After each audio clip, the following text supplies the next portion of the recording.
So look, it's great to be here, and it will be just 5 minutes. And usually at the start, I'm going to talk about the things I won't be talking about, very briefly. I'd love if I had the time to talk about universal design and lifetime adaptable housing, and the things which are directly under the remit of local government, like our city and county development plan, design standards, sustainable cities, sustainable towns and villages, sustainable transport. You know, Galway, we want to take cars out of the city centre. We want to enhance the public realm. Great. How are people, you know, we're going to expect people to walk more, but what about how people age? So we're in the middle of doing a public realm strategy at the moment. The age-friendly city and county initiative is now being sponsored by local authorities. The health and positive ageing initiative, in association with that, will launch the result of a survey in, I think, 20 to June. 10,500 older people across 20 local authority areas have been interviewed. And whilst the vast majority felt safe and secure at home, just a couple of startling statistics.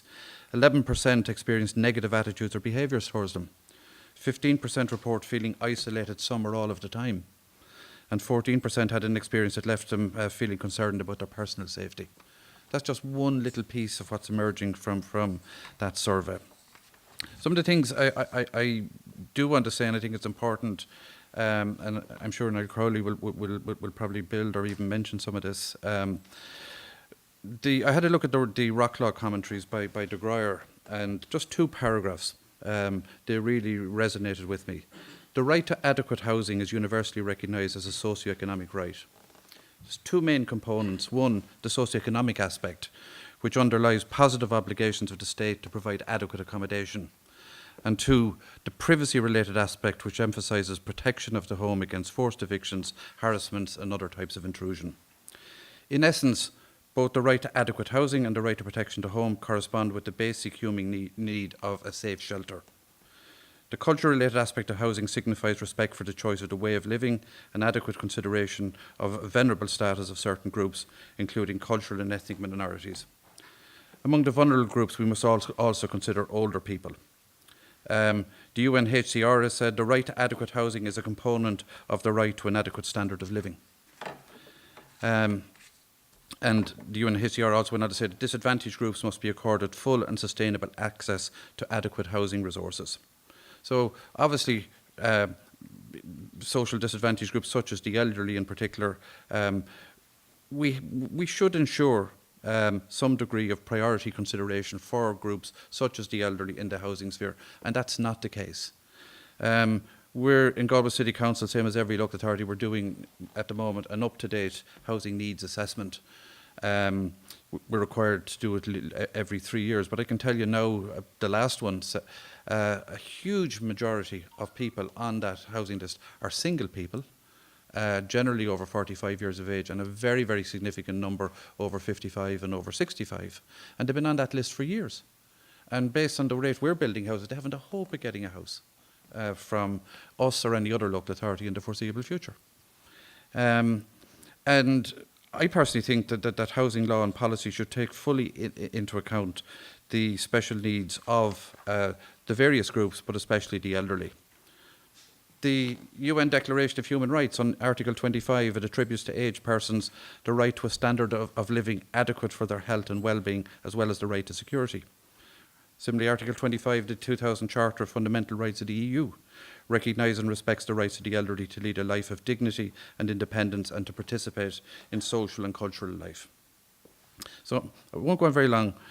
What does it mean in practice? And I'm probably going to bash poor old Dermot Bannon here, but I just want to use it again as an example. There was a programme back in 2015. It followed the renovation work to a large 1950s bungalow. The occupant of the house was a 93-year-old widow who'd lived there for nearly 60 years. The house was incorrectly, in my opinion, described as a tiny dark house for the purpose of the TV programme. It had been built to a very high standard originally by an architect and an engineer whose grandfather had T.P. Gill had designed Nina Town Hall Theatre, and whose grandson continued in his grandfather's work by employing quality principles. But In the renovation work, the house was being upgraded and updated to accommodate the needs of the widow's son and his family. And I think it probably achieved a very good outcome for that. But in my opinion, and if you look back at the programme, which I did, it achieved a very bad outcome for a 93-year-old person. Shiny, slippery floors were installed throughout. As a design feature, previously safe flat floor levels were broken up by unmarked steps. The opportunity was apparently not availed of to insert handrails. And it made no attempt whatsoever to deal with the issue of an older person living in that house.